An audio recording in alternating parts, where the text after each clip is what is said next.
हरे कृष्णा मित्रों, आज की वीडियो में आप सभी का स्वागत है। तो आज की यात्रा में हम आपको लेकर आए हैं कुसुम सरोवर। कुसुम सरोवर गोवर्धन परिक्रमा मार्ग में राधा कुंड से थोड़ी दूरी पर स्थित है, जो गोवर्धन के तलहटी में बसा हुआ बड़ा ही सुंदर और रमणीय स्थल है। तो यहाँ पर श्री कृष्ण ने राधा रानी और गोपियों के साथ अनेक नोक-झोंक भरी लीलाएं की है। तो माना जाता है कि आज भी कुसुम सरोवर पर राधा रानी अपनी सखियों के साथ पुष्प चुनने के लिए आती है।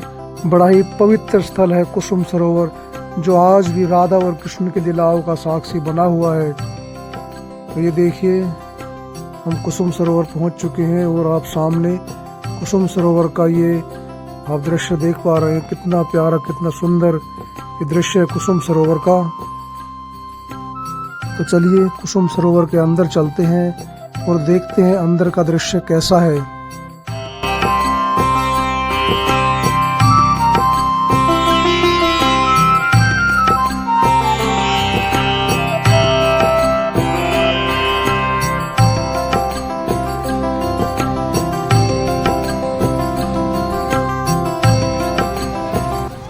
कुसुम सरोवर, हम कुसुम सरोवर के अंदर पहुंच चुके हैं।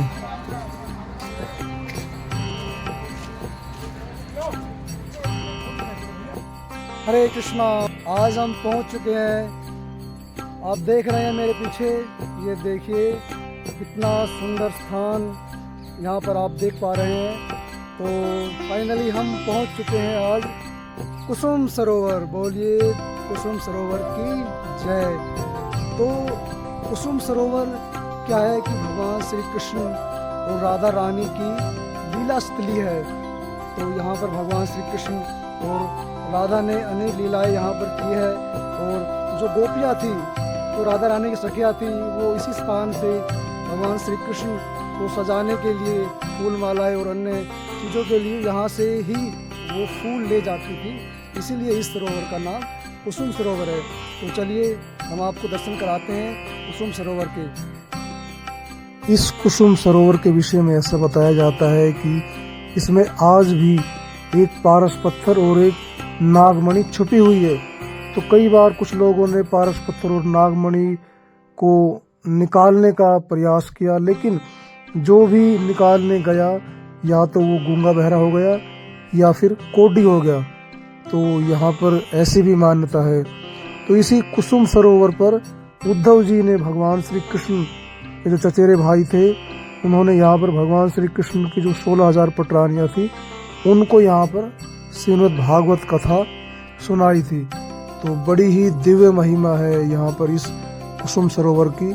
तो भगवान की अनेक लीलाएं यहाँ पर जुड़ी हुई है कुसुम सरोवर पर। इसी स्थान पर महर्षि अष्टावक्र जी ने यहाँ पर कठोर तपस्या की थी। ये देखिए कितना सुंदर, कितना प्यारा आप देख पा रहे हैं कुसुम सरोवर को।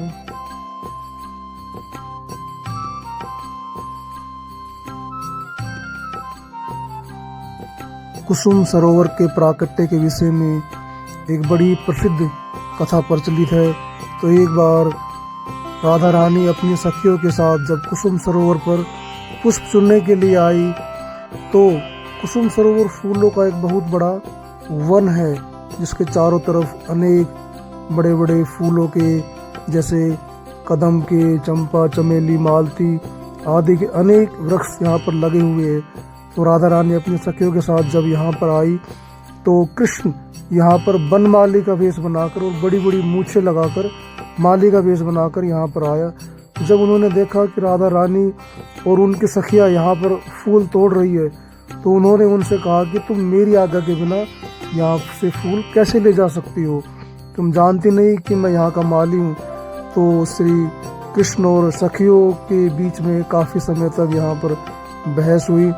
तो इसी बहस में जो सखियों ने फूल तोड़े थे, वो सारे जमीन में गिर गए। तो राधा रानी चुपचाप ये सब देख रही थी। तो उन्होंने अचानक देखा कि कृष्ण की कमर में मुरली लगी हुई है। तो राधा रानी समझ गई कि ये वनमाली नहीं है।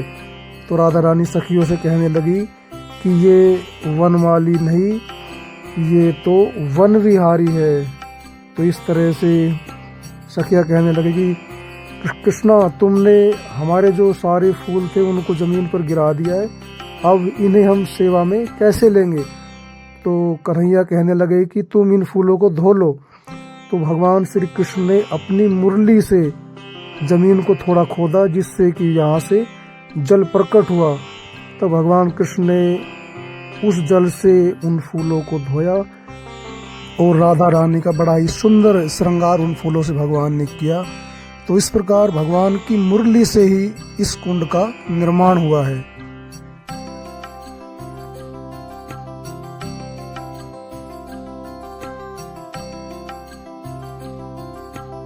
तो यहाँ पर आप ये अनेक छतरियाँ देख पा रहे हैं।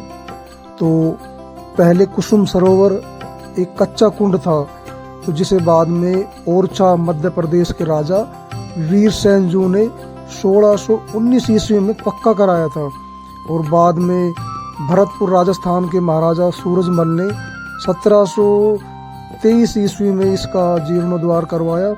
और 1768 ईस्वी में महाराजा सूरजमल के पुत्र महाराजा जवाहर सिंह ने अपने पिता और अपनी 3 माताओं की याद में एक ऊंचे चबूतरे और इन छतरियों का निर्माण कराया था। तो आपने देखा कि कुसुम सरोवर कितना सुंदर है और यहाँ पर भगवान श्री कृष्ण और राधा रानी की अनेक दिव्य लीलाएं यहाँ पर संपन्न हुई है। तो बहुत ही सुंदर, रमणीय और पवित्र तीर्थ स्थल है। तो आप जब भी कभी ब्रजधाम में आए तो कुसुम सरोवर के दर्शन अवश्य करना। तो आपको यहाँ आकर बड़ा ही आनंद मिलेगा। तो चलिए नीचे चलते हैं और कुसुम सरोवर में थोड़ा स्नान या फिर आसमनी कर लेते हैं। तो यहाँ से ये सीढ़ियाँ बनी हुई है, तो चलते हैं नीचे। तो कुसुम सरोवर की महिमा अगाध है। तो यहाँ पर एक कथा और प्रचलित है कि एक बार नारद जी को भगवान कृष्ण की रासलीला देखने की बड़ी इच्छा हुई। तो वो ब्रज में आए, तब ललिता, विशाखा आदि सखियों ने उन्हें रासलीला में प्रवेश करने से मना कर दिया। उन्होंने कहा कि रासलीला में कोई पुरुष प्रवेश नहीं कर सकता। तो नारद जी ने इसी कुसुम सरोवर में स्नान करके गोपी का स्वरूप धारण किया था, अर्थात गोपी भाव प्राप्त किया था इसी कुसुम सरोवर में स्नान करके। जो भी कुसुम सरोवर में स्नान व आचमन करता है उसे भी गोपी भाव प्राप्त होता है, अर्थात गोपियों की तरह भगवान का शुद्ध प्रेम और भक्ति मिलती है।